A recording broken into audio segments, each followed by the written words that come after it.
So lesson 2.6 is graphs of rational functions. Bits and pieces of what we're talking about today you're already familiar with. We're looking at all the details. The idea is that we work to learn these details to know what these graphs look like. Now, I'm not at that point with you guys where I feel like, okay, you can look at this graph, you can graph it exactly, and know all the details without your calculator. We're not there yet. But before we plug each of these in on the calculators, I want us to look and see what we do know about the equations. Okay, so we're dealing with rational functions of the form f of x over g of x. So basically, we're talking about fractions, right? Fractions where there are variables in the numerator and denominator. And we're talking a lot about asymptotes, and we're talking about how that relates to domain and range. I know part 1 officially says find the domain, but it does say find the domain, but I'm going to ask us to use limit notation to do this. So we're going to talk about what this means in terms of limit notation. Okay. And I have a lot of information I'm squishing in this part 1 area, so just kind of beware there. Now, based on what you guys know, thoughts on domain?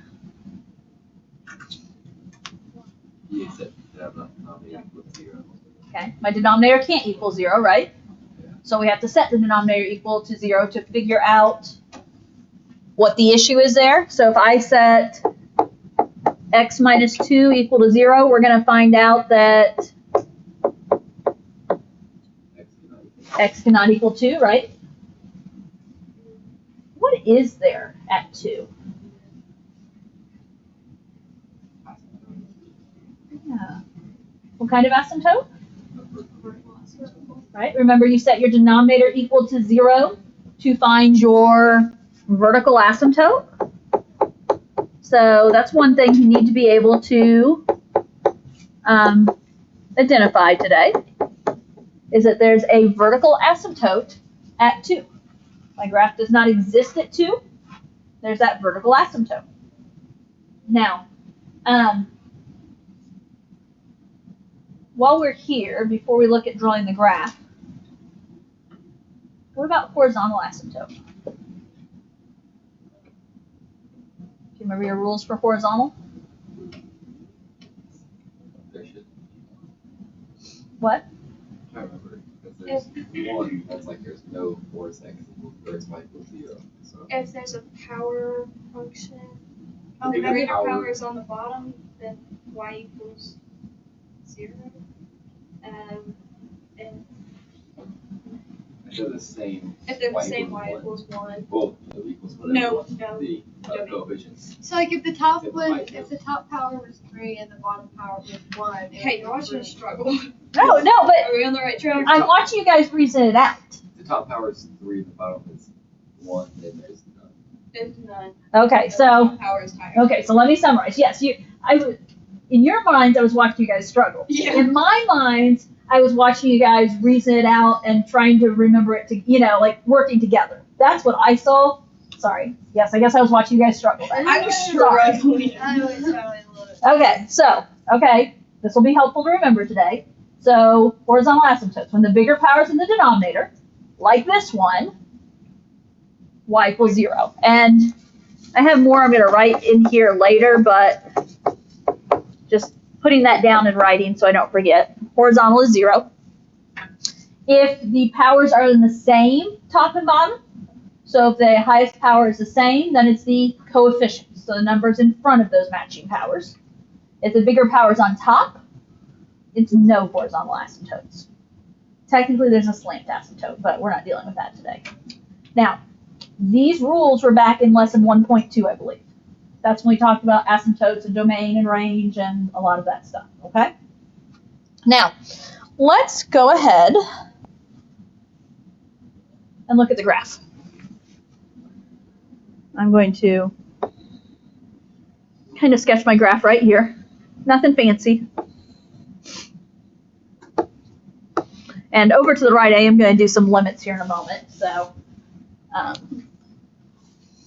We already know that there's a vertical asymptote at 2. So I can sketch that in. We also know that there's a horizontal asymptote at y equals 0, which is basically the x-axis. Now, okay, if you haven't, go ahead and graph it on your calculator.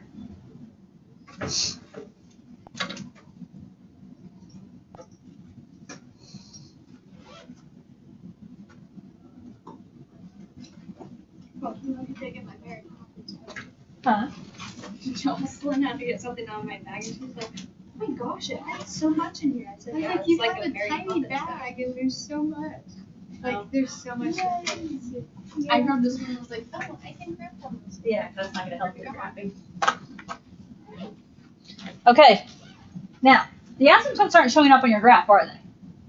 The asymptotes don't show up on the graph, but can you see where they are? Does it make sense with your graph? I'll break it. I knew it was gonna look like that. Okay, so you should be having a piece in the upper right-hand corner, and then there is a piece in the lower left-hand corner. Gosh. Okay, now, I will say something, and again, we're working to learn this stuff, right? But one of the things that, and I taught it in calculus before more than I had pre-calc, but I know that this graph is going to look like this because, one, because it's a positive fraction, it's positive, 1 over x minus 2, there's not a negative out front. I know that over here at the right-hand end, it's going to start in the positive x values. And then I can tell it's going to have to run up along that asymptote. I also know that asymptotes cause my graph to change signs. So this asymptote here causes my graph to switch from positive to negative. And then here I know it has to run underneath that horizontal asymptote. Okay, so there's information that you'll learn as we go. Now, I said that we're going to talk about the domain in terms of limit notations. Okay, so the one thing we found in the domain was basically that x cannot equal 2, right? So we're going to talk about the limits. And we're going to talk about the limits in terms of what's happening on the left side of 2 and what's happening on the right side of 2. And so as I write this, I'm going to write the limit as x approaches 2 from the left of f of x. And we're going to find what that equals. And I'm also going to write the limit as x approaches 2 from the right of f of x. Now, I am very picky about this notation because it's formal notation. It's not just, okay, I'm just randomly slopping something down.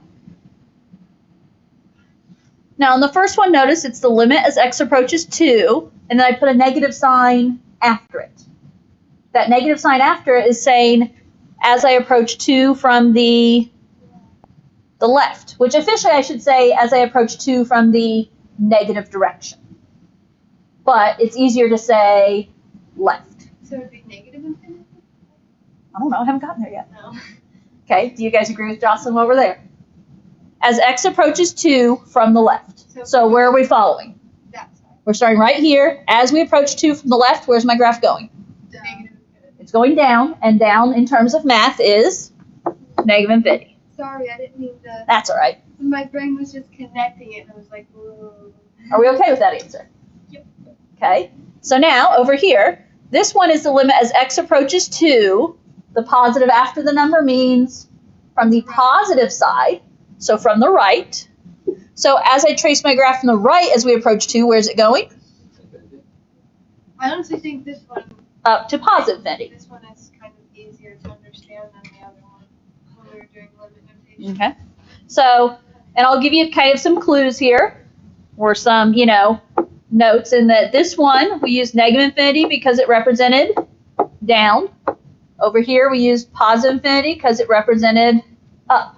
And I'm also going to write in the wording in that this first one was as x approaches 2 from the, I always say from the left. If you prefer to say from the negative side, you can. But that is the wording of how that reads. And then this one over here, since there's a positive sign, is as x approaches 2 from the right.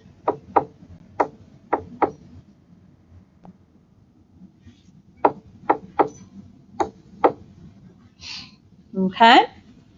So, important notation to understand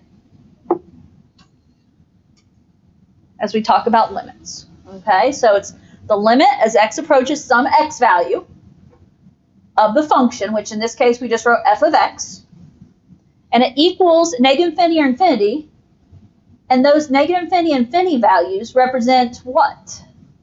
If this is x approaching 2, infinity and negative infinity are your y values, if you will. So something else to think about, that the limit is as x approaches something, what is it equal to in terms of y's? Okay? So those represent my vertical asymptotes there. Okay, we're going to be doing several of these.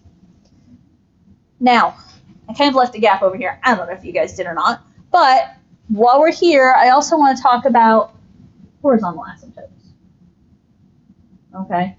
Horizontal asymptotes, when we express those as limits, we're looking at, okay, here's my horizontal asymptote. What is my graph doing as it approaches the left, which is negative infinity? And what is it doing as we approach positive infinity? So let me write this out and then we'll answer it. But the limit as x approaches negative infinity of f of x, and the limit as x approaches positive infinity of f of x. And this is representing our horizontal asymptote here. So, as x is approaching negative infinity, so as I follow my graph to Mr. Stanley's room, what is my graph approaching? Negative infinity. The x values are approaching negative infinity, but what's it approaching in terms of y values? 0. Because it's getting closer and closer to what? The x-axis, which is our horizontal asymptote also, right? It's getting closer and closer to 0. What about if we turn and go to Miss Minnick's room instead? As x is approaching positive infinity, what's my graph doing?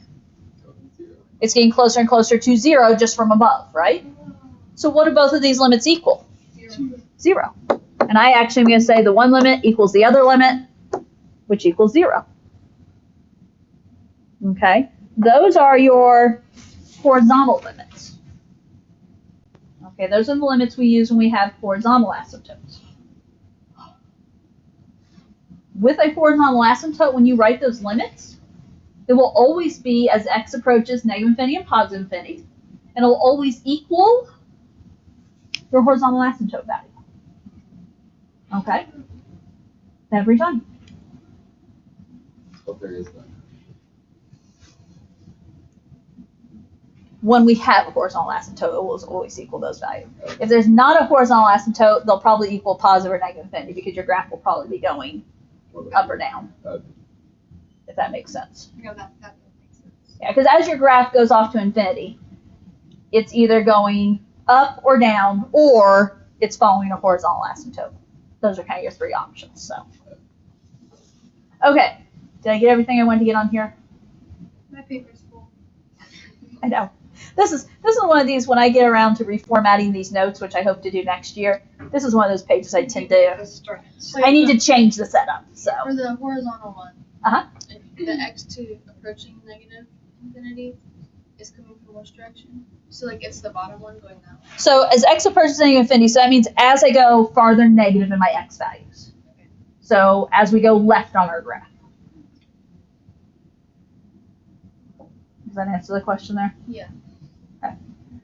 I know there's a lot because just because you hear positive or negative infinity does not mean It's gonna be positive infinity does not just mean up. It also means right.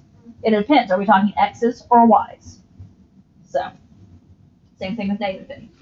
Okay. And as we go into part 2 here, first of all, whenever you hear the terminology in behavior asymptotes, in behavior is what is your graph doing off at the ends. And what controls what my graph is doing off at the ends? My horizontal asymptotes. So anytime you're asked to talk about in behavior or in behavior asymptotes, you want to think about horizontal asymptotes, okay? And we already talked through those rules, so those should be fresh in your head. And then vertical asymptotes, we've already discussed. Vertical asymptotes happen when the denominator equals 0. Okay? So, we're going to go down into part 2, and I actually have this on the next page, so I have a little bit more room. And as we go down into part 2, now I will tell you, I'm most likely just going to do A and B here. That's what I usually do. If we need to come back and do C another day, we will, and it will just go on the back side, because I'm going to use all this space for A and B. Okay? Now, officially it says find the asymptotes. But anytime we're doing this today, we're writing limits. Okay? So, as we look at example A, let's verbally look at it. Or verbally look at it? Verbally talk about it first. What do we know in the way of vertical asymptotes? It's going to be x equals negative. Agree or disagree? X equals -3 because set the denominator equal to 0. Okay. What about horizontal asymptotes? Y equals 0. Agree or disagree? I agree. Y equals 0 because the Bigger powers on top. bigger power's on bottom, right? Okay, so I'm going to, over at the left, I'm going to sketch this graph. Let's see what we know about it before we hit the calculator. Let's see, we have, what do we say, a vertical asymptote at -3. And we set a horizontal asymptote at 0. Well, me personally, I'm the teacher, not the student. That's enough that I know how to draw this. But I also know that, oh, this is a positive fraction. It's a positive equation, so my graph is going to begin on the top side of the x-axis at the right. And if it begins over here at the top side, guess what it's doing? Run along the x-axis and then curving up alongside -3.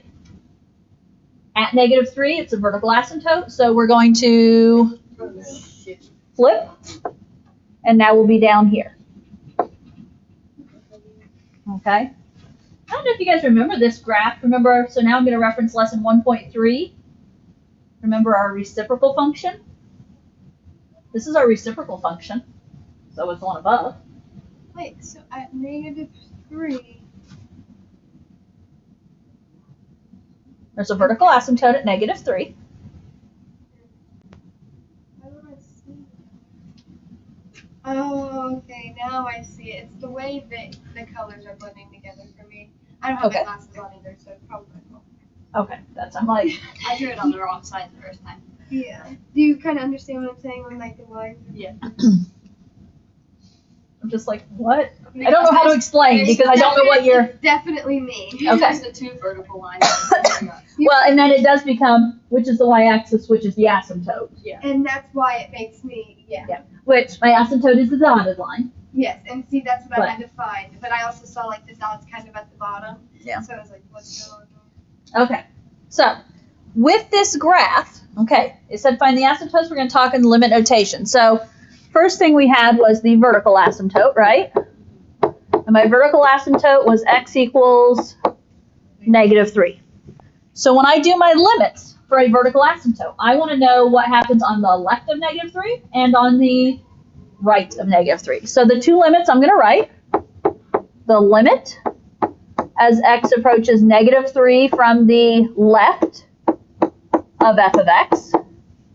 And I'm going to do the limit as x approaches -3 from the right of f of x. That's every time it's a vertical asymptote, you're writing two limits, one from the left, one from the right. Now, when you're ready, let's answer those limits. Negative. As x approaches -3 from the left. You have to put that negative side. If we just say as x approaches -3, I can't answer that because it's doing two different things on opposite sides. But as we approach -3 from the left, my graph is going where? Negative infinity. It's going down.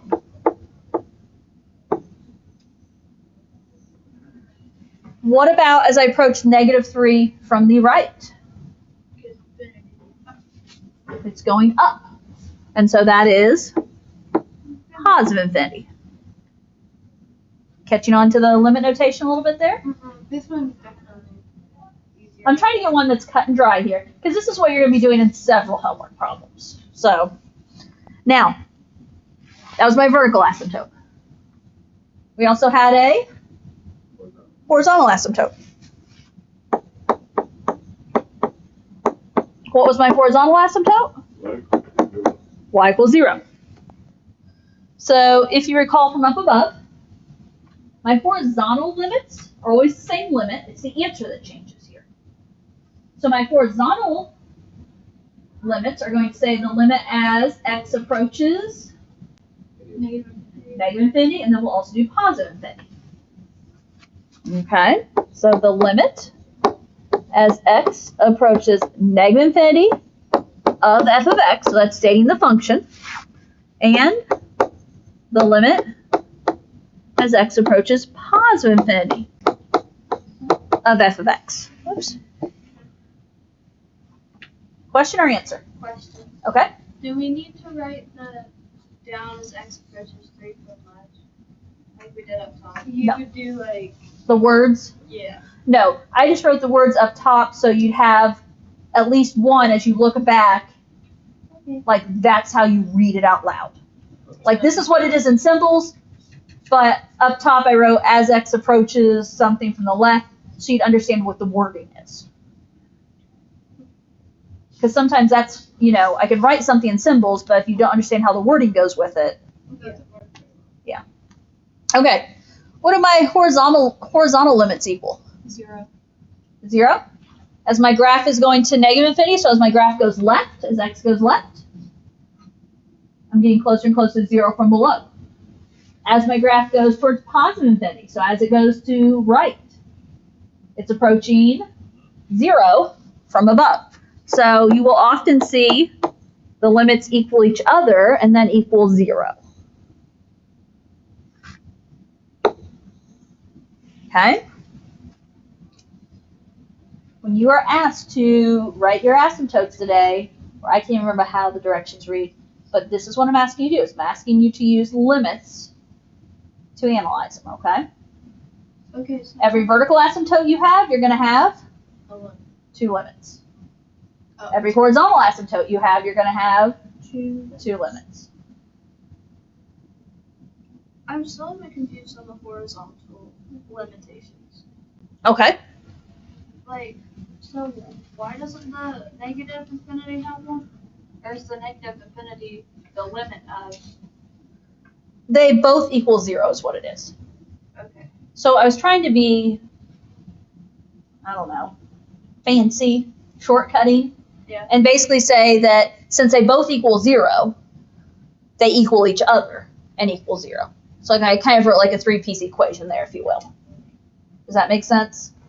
Yeah. You are just, you can write that they both, you can write equal 0 here and equal 0 here. Yeah, that's what I see. That's perfectly fine. And obviously maybe I should be doing that because I'm confusing. Just a little. I'm not trying to be, but that's the question I need to hear. Yeah. So, like, how are you, like, reading that it's 0? Okay, so Uh, as x approaches negative infinity is as we go towards Mr. Stanley's room, right? Uh-huh. So as we go there, my graph, this red piece, Yeah. is going here. But what's it going to do the farther and farther it goes out? It's going to get closer and closer to 0. my asymptote, which is 0, but it's never going to cross it. Okay. So it's getting closer and closer to the y value of 0, but it's never going to cross it or touch it. This is a limit. We're not saying it's ever going to equal 0. Yeah. It's just getting closer and closer to that. But, yeah, since it's a limit, it would never pass it. Right. Okay. Well, a limit could equal it. Really? These don't, though, because these are asymptotes. Okay. That's a calculus discussion right there. Okay? You know, I mean, when we get into the details. in certain situations, it will, this is a limit. It approaches 0. It could equal 0, it could not. In this case, it will not equal 0. Does that clear it up a little bit? Yeah. Okay. Now, I mentioned that I'm not doing C right now. I'm going to use the rest of this space for B. And even then, I'm going to be kind of pushing it in there, but we're going to make it happen. Okay. Let's visually look at B and talk about asymptotes. Then we'll sketch it, and then we'll write our limits. Thoughts on asymptotes here? Vertical? X equals 2. X2. Agreed? Yes. Vertical asymptote, x equals 2, because you guys set your denominator equal to 0. Good? Horizontal asymptote. Y equals 3. I Because did the powers X are equal, equals so one. you go into the coefficient. It's 3. Or Oh, equal, so you go to the 3. This is. Okay, so check your powers. What do we notice about powers? Biggest power on top is the same as the biggest power on bottom. When the powers match, we look at the coefficients of those terms. The coefficient on top is 3, the coefficient on bottom, an invisible 1. Oh, so if it was And- like 6 over 2, it would be 3. So it's not 3 just because the top number is 3, it's because it's 3 over 1, which is 3. Okay, so that is, I'm going to write my limits in here later, but I'm writing down my horizontal asymptote is y equals 3. See, those asymptote rules keep coming back, don't they? You can't get rid of them. Calculus will tell you that also. Okay, I'm going to come over here to the right and try and sketch in a little graph. What do we have? 3 and 2. Or 2. So I have a vertical asymptote at 2. And I have a horizontal asymptote at 3. Now, can you visualize your graph a little bit? Realize what's likely going to happen again. You're still going to have 2 separate pieces, right? In diagonal quadrants. The key is which diagonal quadrants? And it's not exactly quadrants because, we're looking at where our asymptotes are. What are you finding out here? It's like flip-flop of what we've been doing. So, and your first piece is down here in the bottom right underneath the asymptotes. And part of that is, it is a positive fraction. We start positive. When we start positive, we're starting above the x-axis. That doesn't mean above the asymptote. And so we end up right there. Now, vertical asymptote still tells us to switch. So now we end up there. Does that make sense with what you're seeing on your calculator? Okay, your calculator doesn't put the asymptotes in there, so you kind of have to use the equation. This is where I like to teach you use the equation and the graph together to learn from them.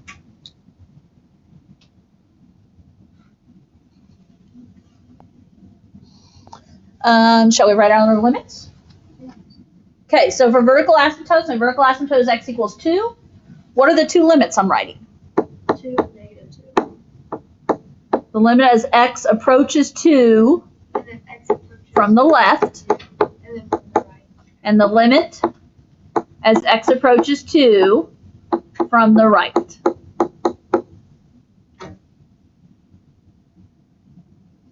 Okay?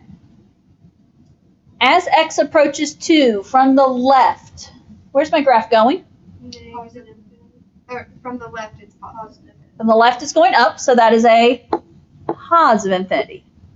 I have mine like written. And this is where it is incredibly important that you put the entire limit notation. Because if you just give me answers, Not a good thing.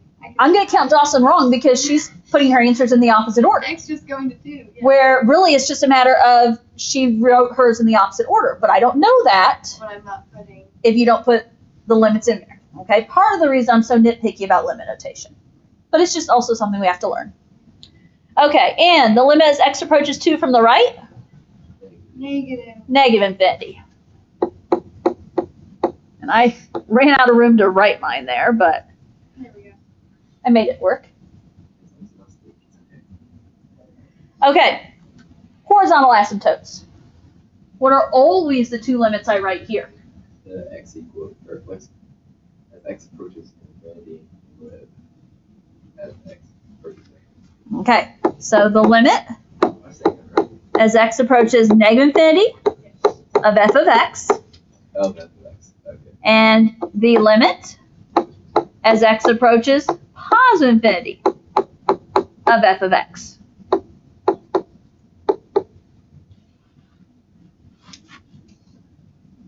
As my graph approaches negative infinity, so as my graph goes left, what y value is it approaching? 3.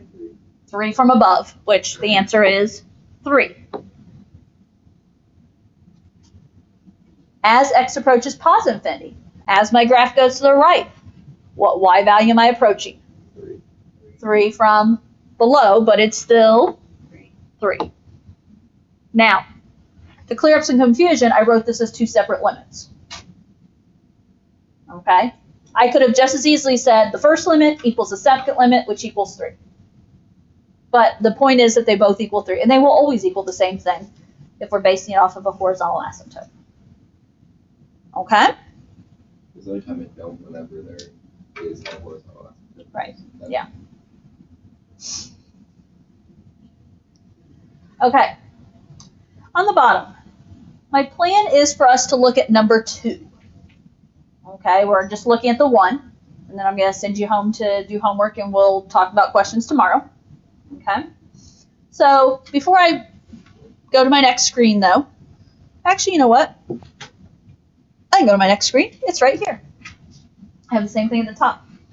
So, in order to graph rational functions, there's 4 pieces of information we're going to consider. 1, in behavior asymptotes. What do I mean in behavior asymptotes? Where the limits are. Or what direction the limits are going to go to. Kind of. Like what direction negative or positive is going to be. Okay. I'm just guessing here. Well, in behavior asymptotes is another way of saying what type of asymptotes. Why? Vertical. The y-equal asymptotes, which are the Oh, horizontal asymptotes. So anytime you're asked to talk in behavior, think horizontal asymptotes. Okay? So that'll be our step 1. Step 2, we're going to consider vertical asymptotes. How do I find vertical asymptotes? The denominator equal to 0. Okay? Step 3, we're going to look at x-intercepts. How do we find x-intercepts? Where they cross the x-axis. Okay, it's where it crosses the x-axis, but if we're trying to graph that, we have to know how to find the x-intercept. And so in a fraction setting, it's setting the numerator equal to 0. Basically, in order to find an x-intercept, you put 0 in for y. When does your equation equal 0? And a fraction equals 0 when the numerator equals 0. And then y-intercepts? Well, y-intercepts are going to be when X equals 0. x equals 0. And so that what does f of 0 equal? That's saying take 0 and put it in for x. Okay. We're going to look at 2 without just going straight to the calculator. We're going to put the details on the graph first and then talk about it. Now, before you start number 2, any thoughts on that equation? You have to put it's x. Minus 3x plus 2. Yeah. Can that denominator factor? Yeah. Do we want that denominator factor? Yes. Yeah, we do. So whether you do this now, whether you do it later is up to you. But you kind of want that denominator factor. And so it's still going to be x minus 1 in the numerator. Denominator factors into x and x. Minus 3 plus 2 and 3 plus 2 minus 3. Okay. Is it comprehended? And then now that I see it, it's like, Okay, so let's go through some steps here. And I'm just going to label them as steps so you know exactly what I'm doing here. Step 1 was to consider in-behavior asymptotes, aka horizontal asymptotes. Any thoughts on horizontal asymptotes? y equals none. Or, is that right? No, y equals 1. X over. No, y equals 0 on that. Y equals 0. Y No. equals 0. No, it's y equals 0 because bigger Yeah, power yeah. from the bottom. Bigger powers in the denominator. And when the bigger powers in the denominator, I didn't know, but since we factored that, it changed it. it's still, even though it's factored out, it's still when you'd have to multiply that back together to get your biggest power. And so it's still x squared in the denominator. And so, yeah, y equals 0. And I'll even write it here because the bigger power is on bottom. Okay. 2. 2 was vertical asymptotes. Thoughts on vertical asymptotes? X equals 3 and x equals -2. Agree. Yeah. And we can have two vertical asymptotes, right? Take each factor in the denominator, set equal to 0. This is why we factored the denominator. Oh, then we're gonna have 4 limits. 5, 6 limits. Yeah, I'm not doing limits on this one, but yes, you would have 6 limits. Good. Okay, so x equals, what do we say? -2. X equals 3. So yeah, Delaney has an excellent point here. We have a total of 3 asymptotes, yes? Every asymptote gets how many limits? 2. 2. So if you have 3 asymptotes on a problem and you have to write them all out in limit notation, you're writing 6 limits. Beware, because you are doing some of that homework. Okay? Yes? So can you express the vertical asymptotes as x equals like 3 negative 2, like comma -2, or would you prefer? No, because, well, I feel like that. I mean, technically they're 2 separate equations, so I try and stay away from that. Oh. I mean, I get it if you say x equals -2, 3.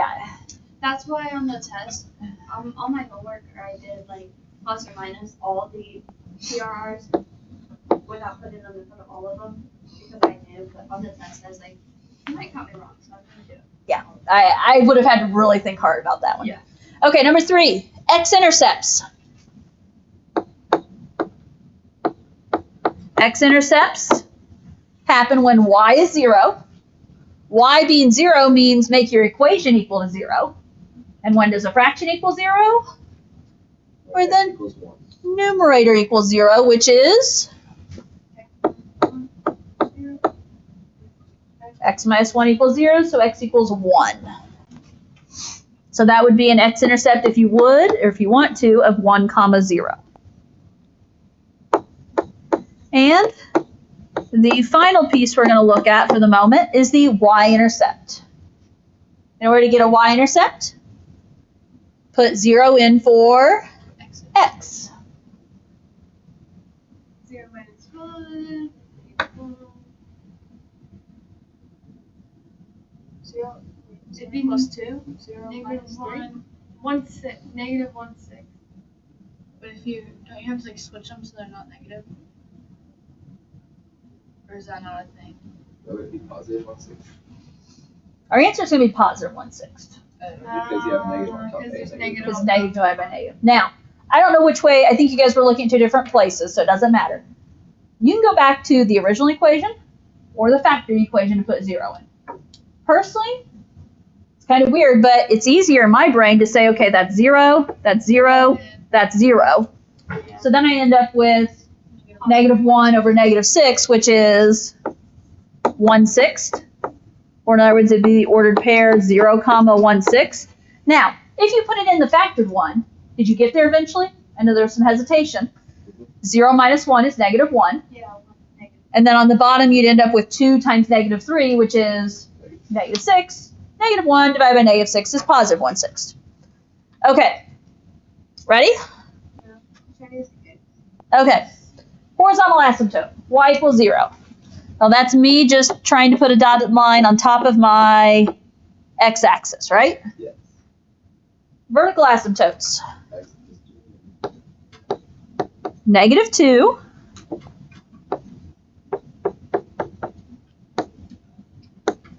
And 3. This graph's going to look a little bit different. Again, not something I expect you to be able to do yet. We also have an x-intercept of 1. So that means I'm going to have a point here where my graph crosses through the x-axis, which I don't know if we've talked about this before or not. Horizontal asymptotes. Normally we think about you can't cross through an asymptote. That is true of vertical asymptotes. Horizontal asymptotes, you can cross through in the middle because they designate your end behavior. You just can't cross through horizontal asymptotes at the ends. But in the center, you can. Okay? And we have a y-intercept of 1/6. Something like that. So it's going to be like a cubic. Well, we're going to have 3 pieces to it. So,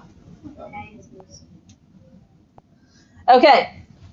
Now, this is where you guys would probably have to grab the calculator.